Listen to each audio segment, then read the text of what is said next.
I want to talk about when to hire a local versus when to hire offshore. This is a really common question that I get. Who do I hire? The difference between local and offshore staff.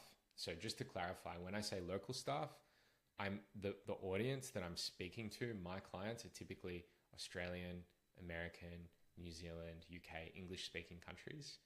And they're hiring offshore staff, usually from the Philippines or Indonesia or India or South America or South Africa, because those people offshore can charge a lot less and still have a very high quality of life.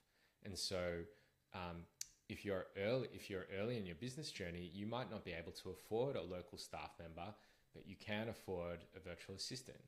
For example, a video editor in Australia might cost somewhere between $60 and $100, whereas I've found video editors with the same level of skill and professionalism from the Philippines, and they bill out at $20 an hour.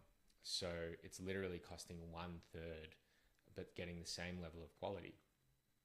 So anyway, I'm getting a bit off track. Let's talk about when to hire local. The advantage of hiring local people is that they have a cultural understanding, a nuanced cultural understanding of you and your business and your target audience that offshore staff often don't have because they haven't grown up in the same country as you. And those nuanced cultural understandings are particularly important for certain kinds of work. Specifically, strategy, leadership, and management. These are the quite complex things that require that degree of nuance.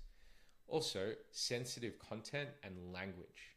If you're a trauma-informed therapist and you're communicating with clients about trauma-sensitive content, you probably want to hire a local person who has experience working with trauma.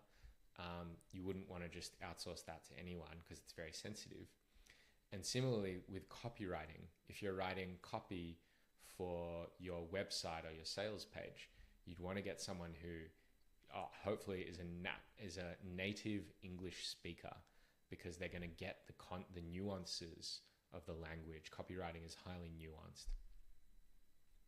Conversely, the good thing about hiring offshore is that you can save a lot of money, and you can also open up hiring pathways that you couldn't have afforded if you were only hiring local.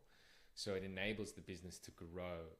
It opens up new possibilities for growth, especially for repeatable tasks, as I said earlier. And interestingly, I find I've hired Australians to do certain repeatable tasks, and then I've hired Indonesians and Filipinos and South Africans to do those same tasks.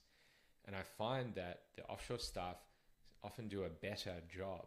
The reason why is because I've found that Australians have a desire for more creative and challenging work.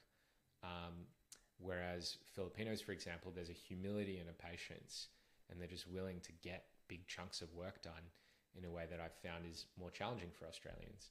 Now, of course, these are cultural generalizations. There's going to be exceptions to every rule, and I only hire the top 1% of the people that apply for every role.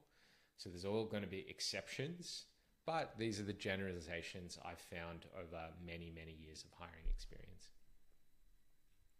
The last thing that I think is really helpful to hire offshore is really time-consuming tasks, just so you don't break the bank, so you can get that stuff done and still have profit at the end of the month.